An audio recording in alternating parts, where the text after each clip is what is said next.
ಎಲ್ರಿಗೂ ಕೂಡ ಮುಂಜಾನೆಯ ನಮಸ್ಕಾರಗಳು. ನಾನು ನಂದಿನಿ ಬಬ್ಲಿ, ನಿಮಗೆ ಗೊತ್ತಿರೋ ಹಾಗೆ ಯೂಟ್ಯೂಬ್ ಚಾನಲನ್ನು ಪ್ರಾರಂಭಿಸಿದ್ದೆ.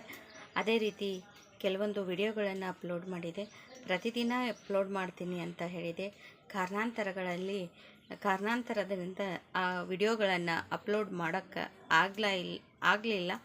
ಅದಕ್ಕೆ ತಮ್ಮಲ್ಲಿ ಕ್ಷಮೆ ಕೊಡ್ತಾ ಇವತ್ತು ನಾನೇ ಬರೆದಂತಹ ಸ್ವರಚಿತ ಕವನವನ್ನು ನಿಮ್ಮೊಂದಿಗೆ ಹಂಚಿಕೊಳ್ಳಲು ಇಷ್ಟಪಡುತ್ತೇನೆ. ಕವನದ ಶೀರ್ಷಿಕೆ ಸರಿಯೇ. ಮನದ ಮುಗ್ಧತೆ ಮಾಯವಾಗಿ ಮೋಸದ ಕೈಗೊಂಬೆಯಾಗಿ ಆತ್ಮೀಯರಿಂದ ದೂರವಾಗಿ ಅಧೀಮ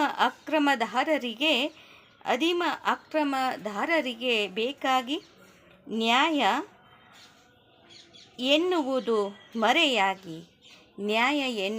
ಮರೆಯಾಗಿ ಅನ್ಯಾಯಕ್ಕೆ ಸಾಕ್ಷಿತನವಾಗಿ ನಿಮ್ಮತನ ಮಂಕಾಗಿ ಕುತಂತ್ರಿಗಳ ದಾಳಕ್ಕೆ ಪಗಡೆಯಾಗಿ ಇನ್ನೊಬ್ಬರ ಜೀವನದೊಂದಿಗೆ ಚದುರಂಗವಾಡಿ